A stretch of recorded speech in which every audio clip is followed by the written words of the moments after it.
Lucius Quinctus Cincinnatus, most often simply known by his cognomen, Cincinnatus, is a Roman who many have probably never even heard of. However, for the Romans, the man was a legend. Even though Cincinnatus lived during the early Roman Republic, figures in the Roman Empire, and even into the modern day, refer back to Cincinnatus as a figure of republican and civic virtue. He inspired leaders from Cicero to George Washington, and even to Boris Johnson. But why?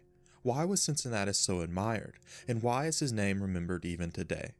Let's talk about it.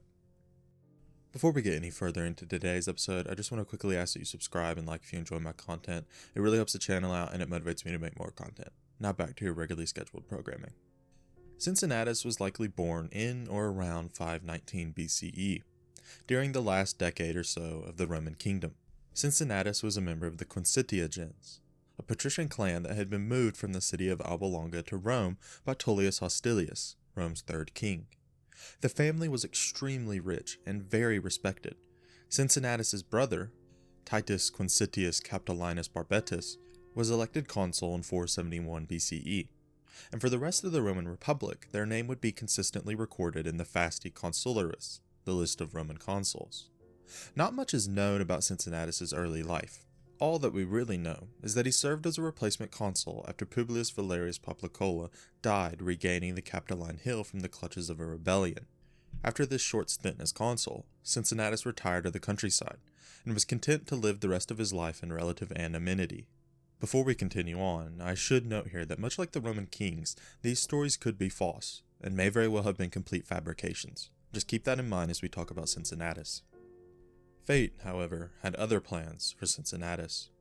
In 458 BCE, the Aequi broke the treaty they had signed with Rome, and launched a surprise attack to attempt to retake the city of Tusculum. The two consuls of the year each led an army from Rome. One marched towards Tusculum to attempt to relieve the city, while the other marched for the lands of the Aequi and their Sabine allies. The army marching towards Tusculum eventually reached the Alban Hills, where instead of immediately attacking, they encamped. The Aequi seized this moment to besiege the camp of the Romans, and only 5 horsemen were able to escape to tell the Roman Senate what was happening. With the second Roman army too far away to be of any help, the Senate began to panic. They quickly decided that the only way to save the Roman army was to appoint a dictator. Eventually, Cincinnatus was agreed upon and nominated to serve a term of 6 months. A group of senators then set out to Cincinnatus's farmstead to inform him of his appointment. Livy states that they found the man in the middle of plowing his fields. He asked the group, "Is everything all right?" To which the group responded, it might turn out well for both him and his country. They asked him to don his senatorial toga and return with them to Rome. As soon as he had put his toga on, the group hailed him as dictator and ordered him to return to Rome. He crossed into Rome on one of the Senate's boats, where he was greeted by the full Senate along with 3 of his sons.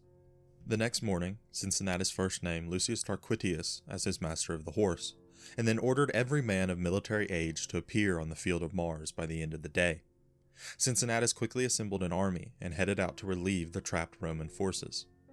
The details of the battle are fairly light, but we do know that Cincinnatus had ordered his army to bring 12 vals each. These were wooden stakes that the Romans used to build the walls surrounding their camps. Typically, each Roman soldier was responsible for bringing 1 vals each. Cincinnatus used these extra spikes to quickly build a makeshift wall around the Aequi at some considerable distance away. The Aequi attempted to attack Cincinnatus and his troops while they built the wall, but each time they did so, the other Roman army would quickly sally out from their encampment and the Aequi would be forced to turn around and deal with them.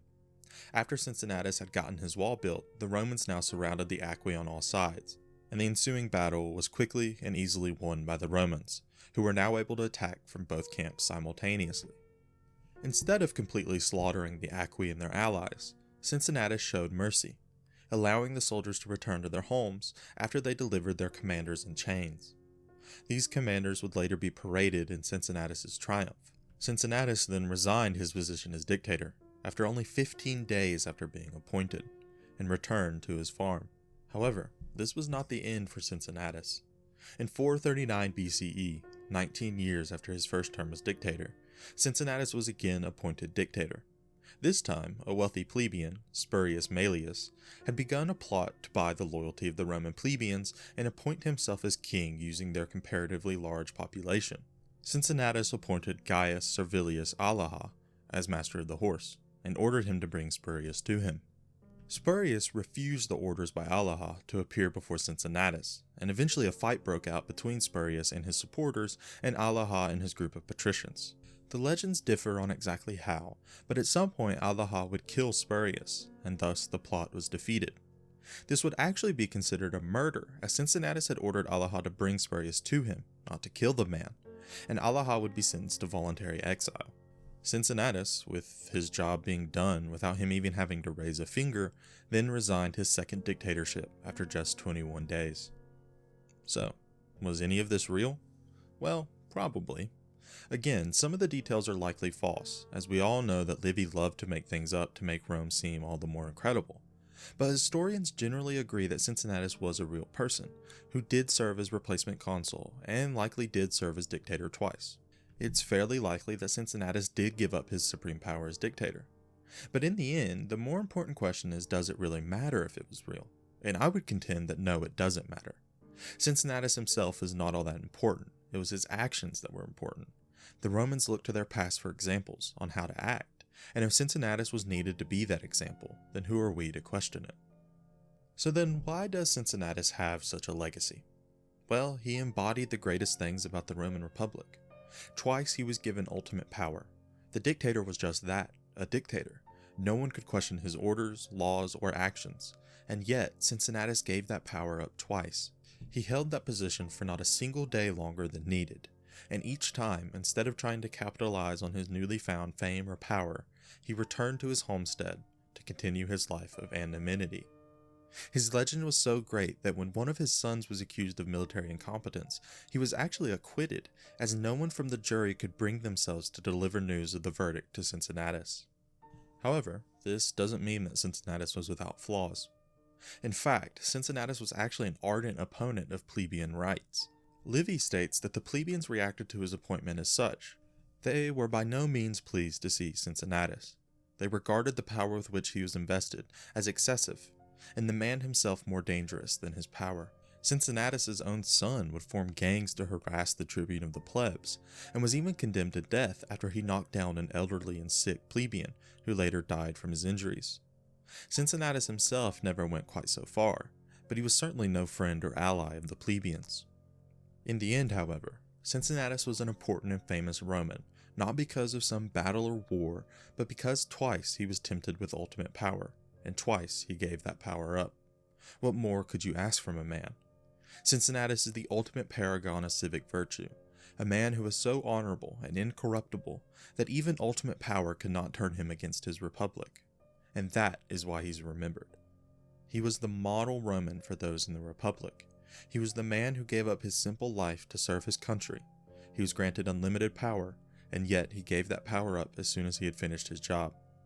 I think that we can without a doubt call Cincinnatus one of, if not the greatest Roman of all time, and I think that the Romans themselves would have agreed with me. Thank you for watching. I hope you enjoyed it and I hope you learned something. I am sorry that this video is a little short, but the details of Cincinnatus are fairly light, and the legends and sources primarily focus on the overall themes of his life rather than specific events. But I hope I have given you a good overview and explained why he was so looked up to. If you have any further comments or questions on the video or believe I've made a mistake, please comment down below. And please like and subscribe if you enjoyed. It really helps the channel out. Peace.